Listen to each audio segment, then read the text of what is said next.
Is the president's decision to get our troops involved in the Libyan conflict without congressional approval an impeachable offense? Texas Congressman Ron Paul thinks so, and I'm going to ask him why.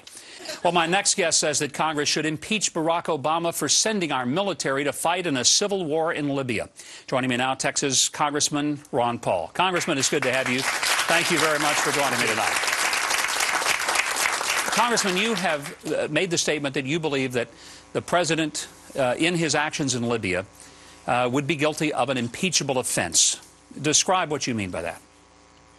Well, I don't even recall saying that because I haven't even dwelled on that, haven't even been thinking about it. But my emphasis has been that what he's doing is unconstitutional. And if people decided we'd impeach every president for doing things unconstitutional, you know, we'd have a job on our hands because so much of what we do is unconstitutional. Now, what I did do very precisely before this even started, when the demonstrations began, I introduced a resolution. The resolution was a sense of Congress resolution to declare this an act of war, and that the president shouldn't do it unless he gets permission from the Congress. Of course, that was ignored, and he felt duty-bound to get his permission from the UN. So it's very annoying, and I consider it very unconstitutional, but I haven't been working on this subject of impeachment. That sort of flies by me. I don't know exactly what you're talking about. There were a number of news articles, Congressman, that indicated that you had made that statement, and we were basing it on the news articles. So you... Well, what I have been saying is what I've just said now.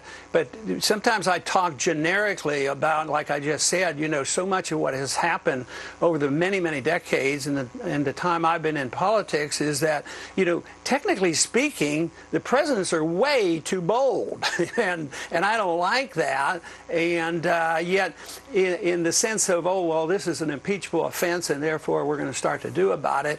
I mean, we haven't quite arrived there yet, but it's very serious. I mean, the unconstitutionality of what he's doing is very important. This whole idea that authority comes from the United Nations, he doesn't even tell the Congress, and I plan to continue to talk about it. I introduced the resolution before it even started, and I plan to talk about it next week when we go back, and emphasizing the fact that this is bad foreign policy. We have 2 wars going on. We're broke.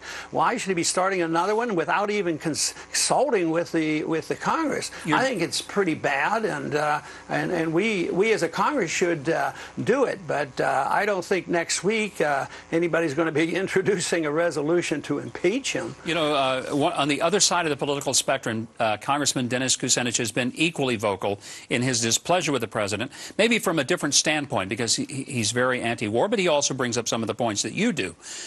He has not said he would bring up an impeachment article, and frankly, I don't expect him to. But if he did, would you vote for it?